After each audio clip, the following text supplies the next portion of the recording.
Most children don't misbehave because they're bad. They misbehave because they feel like they don't belong. And that one idea, that simple, quietly revolutionary idea, was the foundation of everything Alfred Adler believed about children.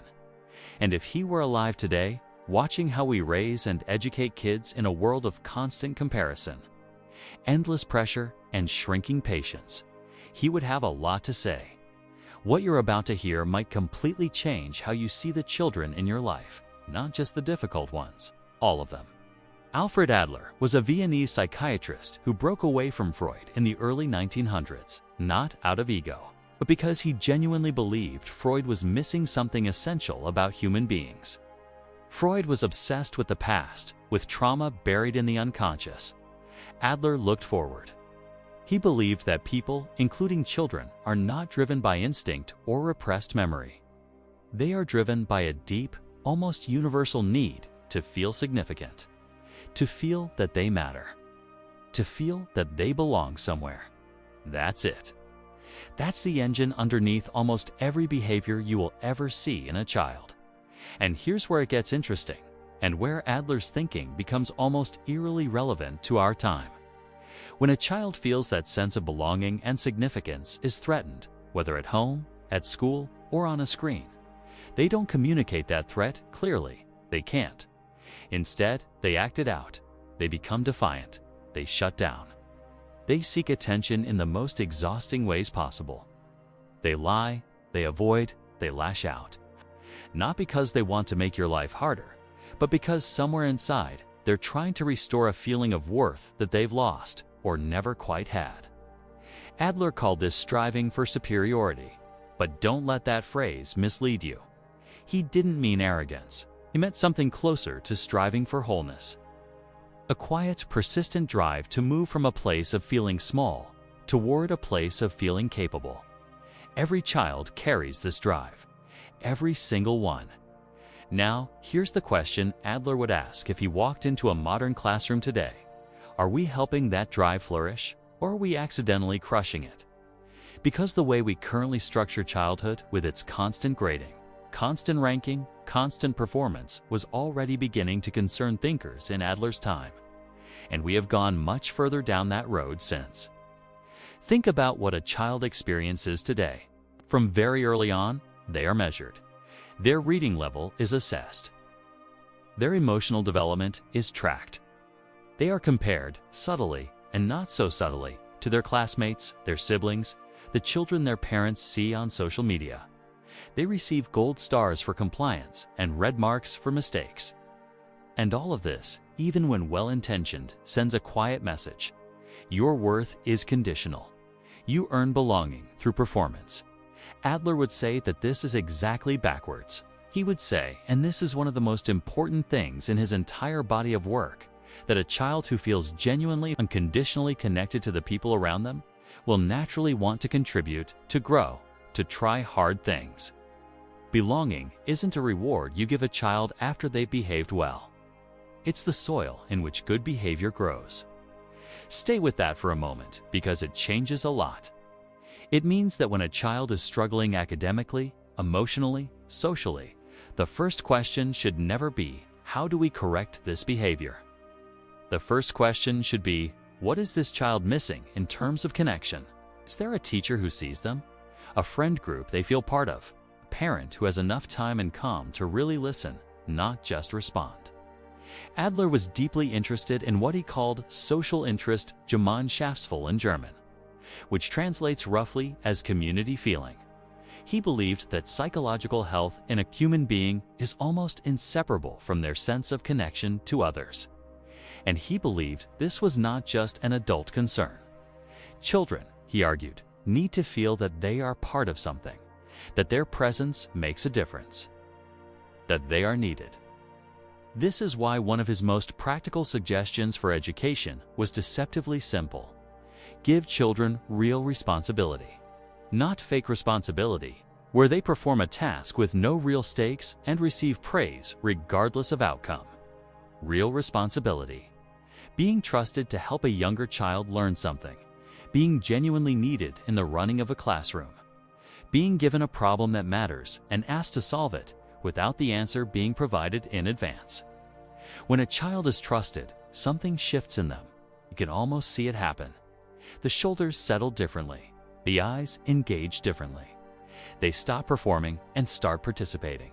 Because participation, real participation, satisfies that deep Adlerian drive, it says to the child in the most visceral way possible, "You belong here and you matter here."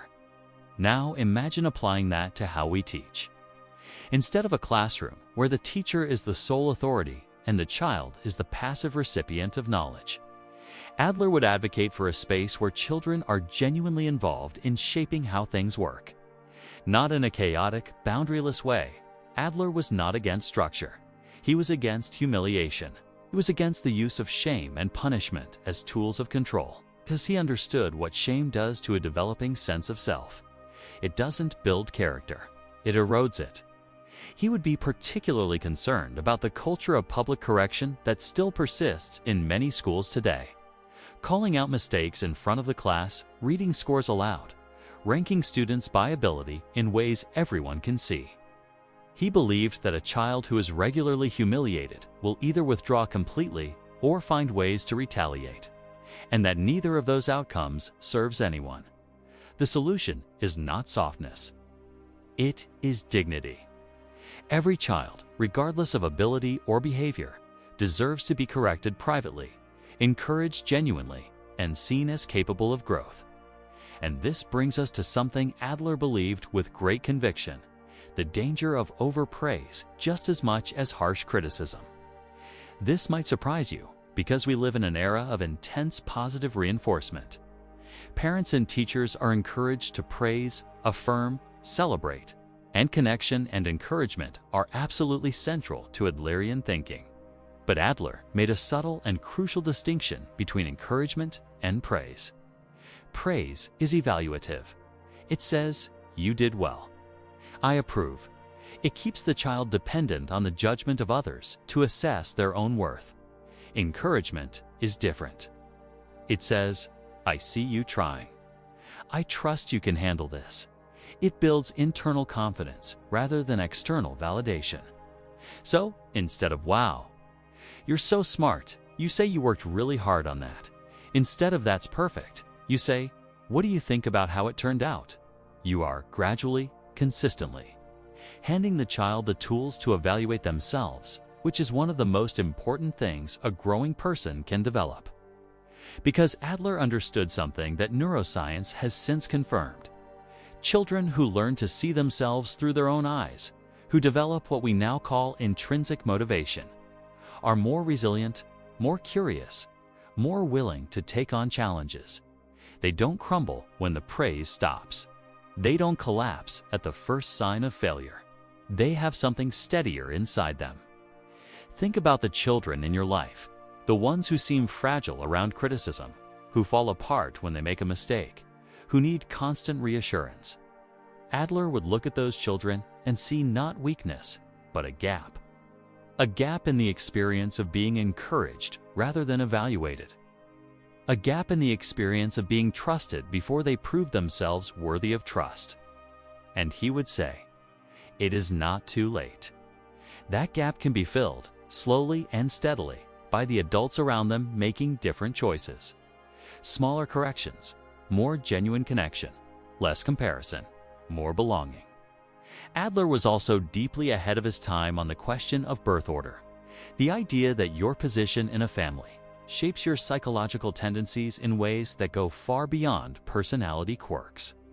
The oldest child, he noticed, often carries an enormous weight of expectation and can become either a high-achieving pleaser or someone quietly exhausted by always needing to set the example. The youngest child, perpetually surrounded by people more capable, can develop either remarkable creativity and charm or a deep reluctance to try things they might fail at. The middle child navigates a complex social world early, learning to read rooms and find niches. He wasn't saying destiny is fixed by birth order. He was saying understand the context a child is developing in. And you will understand so much more about their behavior, their fears, their particular kind of courage. What would Adler make of the world children now navigate with smartphones, social media, the constant ambient noise of everyone else's curated best moments? He would, I suspect, see it as an almost perfectly designed system for triggering the exact anxiety he spent his life trying to address. Constant comparison, conditional belonging, approval delivered in numbers, in likes, in follower counts. A child who already feels the fragile, normal uncertainty of growing up now also carries the weight of a global audience. His answer would not be to take the phone away and pretend the world is simpler than it is. His answer would be to make sure that before a child encounters that world, they have enough of a foundation, enough real connection, enough real responsibility, enough genuine encouragement that the comparisons don't cut as deep.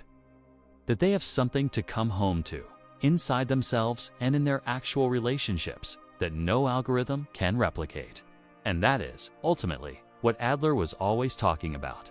Not techniques, not strategies. Connection, dignity.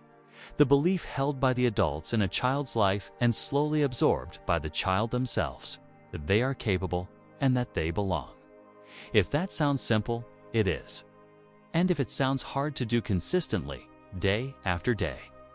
In a world that is loud and rushed and also full of its own pressures, it is that too. But Adler believed, with a kind of steady, unfashionable optimism, that human beings are capable of change. That the patterns laid down in childhood are not prisons. That a child who has not yet found their place can still find it. That a child who has learned to feel small can learn with the right conditions to feel capable. He would say, start where you are, with a child in front of you. What do they need to feel like they belong? What real responsibility could you give them today? What is one way you could encourage rather than evaluate? That is where it begins. And in Adler's view, that is where almost everything good eventually grows from. If this resonated with you, share it with someone who needs to hear this. Don't forget to like the video, and if you want more videos like this, make sure to subscribe. I'll see you in the next one.